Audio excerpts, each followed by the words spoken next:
Hey, it's Mike here, and today I want to talk about some basics of oil-free cooking as well as some hacks that I've picked up over the years, because after my oil is the vegan killer video, a lot of people just felt completely abandoned. They had no idea what to cook with, and they basically just haven't eaten since I made that video.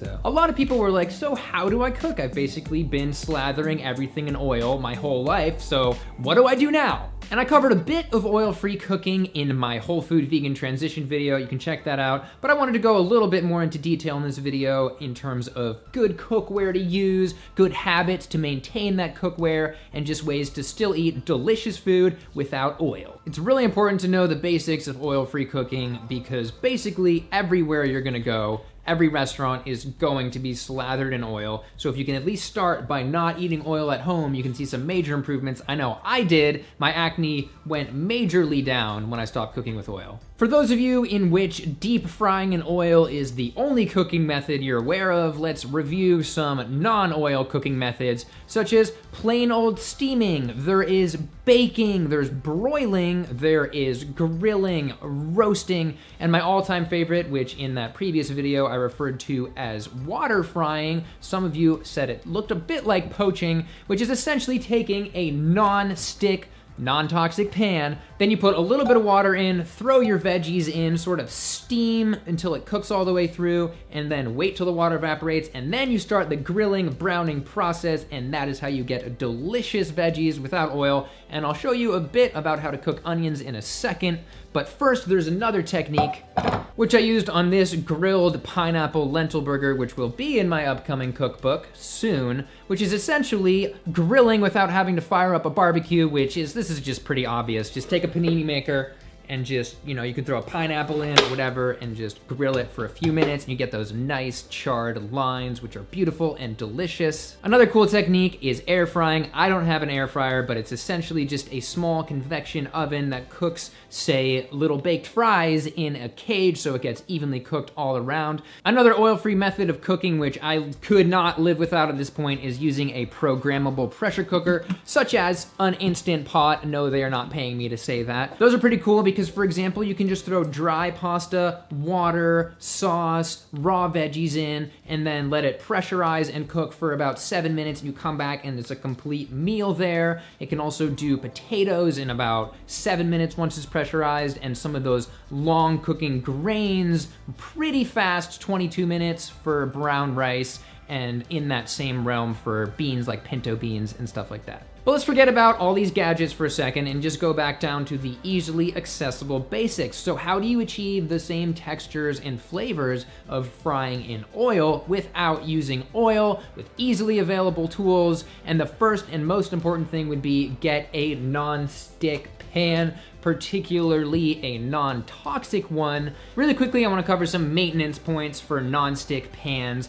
First one, you probably already know, don't use metal on it. I prefer using a silicone spatula because it's less volatile than plastic and doesn't melt. But 2 points you may have not known about these pans: you don't want to cook with them over medium heat. A lot of them just can't handle it. And another one, if you're coming from a cast iron pot, you might be used to just putting some cold water in it right after you've been cooking and it sort of helps clean it. With this, absolutely not. That change in temperature can loosen up the coating and it's really bad. And finally, you also don't want to clean with any metal Brillo pads or anything that's abrasive.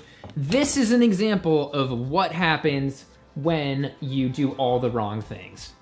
Very dangerous. All those little chunks out definitely made it into the food, so don't do any of those things. So you might be wondering, how do I get that nice golden brown on my onions, for example, if I'm not stir frying in oil? Well, let's take a look at how I achieve this with my sort of water frying technique, whatever you want to call it. Let's go. Okay, so instead of putting oil on the bottom of the pan, I just put about a 1/4 of an inch or maybe close to a centimeter of water in there.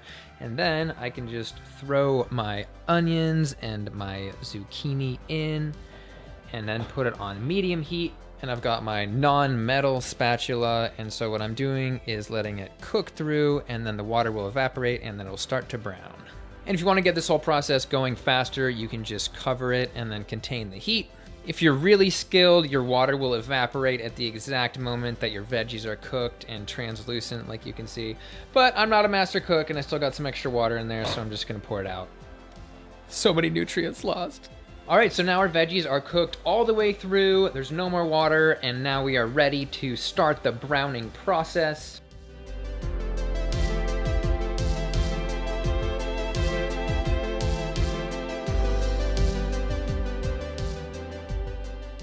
So this is good enough for me. This is about how far I take it, but you can go even further, get even more browning on those onions, but I'm ready to eat them. All right, now let's get a little bit into baking. If you just wanna be baking on a non-stick surface right now, and you wanna go to the store, you can just buy some parchment paper, and that's a good, which is not super sustainable, it's, you know, not reusable, and it's kind of annoying. But you can also get silicone baking sheets. Silicone baking sheets have changed my perspective on baking. Everything is so easy. Things like this cherry peanut butter oatmeal cookie just pop right off the sheet and into your mouth.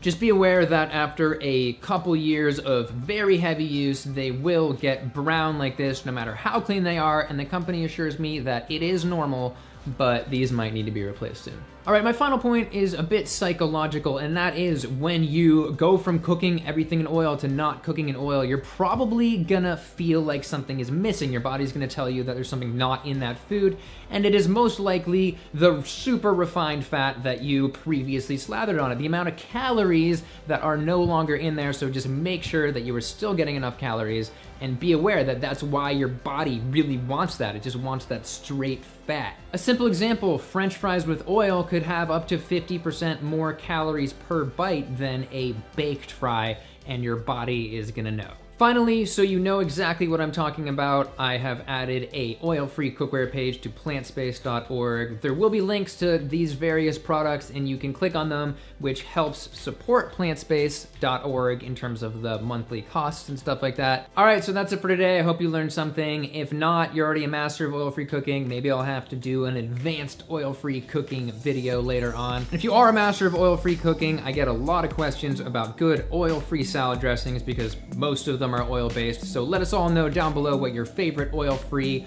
vegan salad dressing recipe is. All right, so that's it. Thank you for watching. Feel free to like and subscribe, and I will see you in the next video.